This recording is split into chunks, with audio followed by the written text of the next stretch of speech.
Evening. Welcome to House Groups. We are in Luke chapter 14 still tonight. Jesus is actually still at the same dinner party with the Pharisee that he was in our passage last week. And now he begins to tell them a parable. He tells them what's called the parable of the great banquet.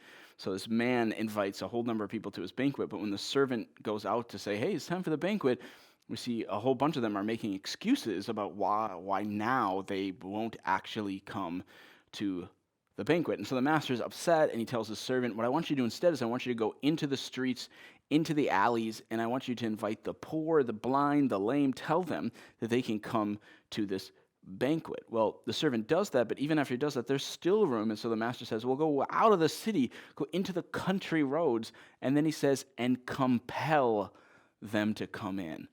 And I love that verse. I love that word, right? The idea is that we as Christians, we should go out and proclaim the gospel with irresistible influence.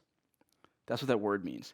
That we compel them to come in with irresistible influence. That in our daily lives, that we should be speaking about the goodness of God and his present and future kingdom as this great feast that somebody would be crazy, just insane to miss out on.